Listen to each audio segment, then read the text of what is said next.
सरकारी कर्मचारियों के लिए बड़ी खबर है। 8वें वेतन आयोग की बैठकों का नया स्केड्यूल जारी हो चुका है। तो 8वें वेतन आयोग की बैठकों के बारे में जो नया स्केड्यूल आया है, यही डिटेल में जानकारी आपके सामने। आपके साथ मैं हूं सुरभि शर्मा और आप देख रहे हैं TV9 डिजिटल। 18 और 19 मई 2026 को तेलंगाना की राजधानी हैदराबाद में केंद्रीय कर्मचारी संगठनों, यूनियन और एसोसिएशंस के साथ अहम बैठक। लाखों कर्मचारियों और पेंशनर्स की नजर इस आयोग पर टिकी हुई है, क्योंकि इससे सैलरी, भत्ते और पेंशन में बड़े बदलाव हो सकते हैं। केंद्र सरकार के 8वें केंद्रीय वेतन आयोग 8 सेंट्रल पे कमीशन ने आधिकारिक रूप से हैदराबाद दौरे का कार्यक्रम घोषित कर दिया है और 18 और 19 मई को आयोग अलग अलग कर्मचारी संगठनों के प्रतिनिधियों से मुलाकात करेगा। बैठक में मुख्य रूप से सैलरी बढ़ोतरी, पेंशन संशोधन, भत्तों में बदलाव और कर्मचारियों की अन्य मांगों पर चर्चा होने वाली है। हालांकि सवाल यह कि कौन इस बैठक में हिस्सा ले रहा है।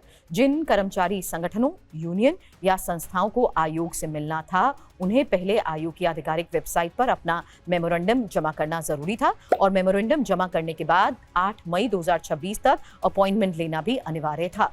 हर आवेदक को एक यूनिक मेमो ID मिला, जिसके आधार पर बैठक का समय तय हुआ। आयोग ने यह साफ कहा कि बिना अपॉइंटमेंट और मेमो ID के कोई भी प्रतिनिधि बैठक में शामिल नहीं हो सकेगा। बैठक इसलिए बहुत जरूरी है क्योंकि यहां कर्मचारी अपने सुझाव और मांगे सीधे आयोग के सामने रख सकेंगे। अब सवाल ये कि आगे की बैठक होगी कहां?